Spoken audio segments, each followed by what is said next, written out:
Hey guys, it's MugenLord of Mugen TV, and beside me I have Richard, the organized playmaster of Krosmaster Arena. So Richard, explain a little bit about what this game is. Krosmaster is a tabletop miniatures game.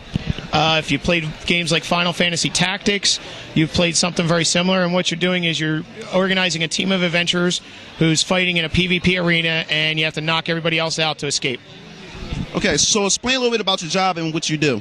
I'm the organized play manager for the company. I handle retailer relations and dealing with tournaments that are being run at stores, at conventions all over the country, as well as I'm the head judge, so I handle all the rules issues and problems that have come up.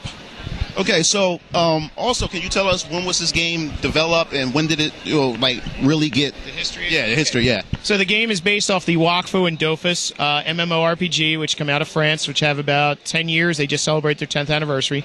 This was a PvP arena in the online game, and they developed it into a physical board game. And the game came out in France about 2 years ago.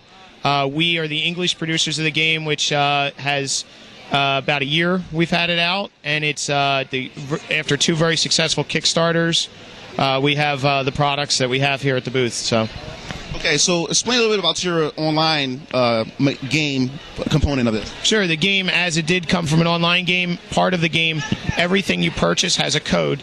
That code unlocks the miniatures that you purchase online, and then you can play against people all over the world.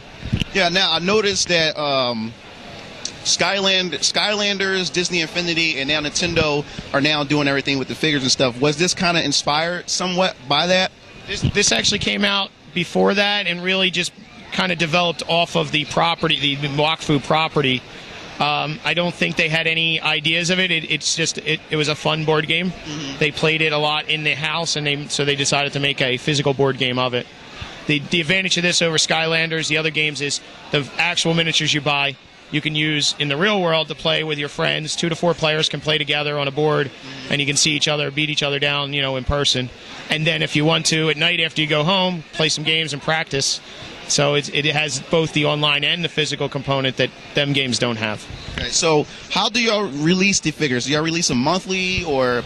Generally, we have something released in a month, but it's based off the cartoon series somewhat, in that we have seasons, and the season 1, season 2, for example, and so we have a large release at the beginning of the season, which is usually 32 miniatures, and then we produce a number of smaller $30, $40 sets on a monthly basis. There's usually something coming out every month, but generally small. It's not a large purchase. Okay. So tell my viewers where they can find you or find the website. JapanimeGames.com is the website. Japanime Games on Facebook, and at Japanime on Twitter is our main 3 contacts. To play the game, try it out for free, you can actually go to Krosmaster.com and you can make an account and play the game and try it out. There's actually a tutorial on there. You can see all the figures and see what their stats are. So them websites should get you most of the information you need to get started. You can also find us at local retail stores like game and hobby shops, as well as Barnes & Noble. Okay, that wraps everything up. This is MugenLord signing off.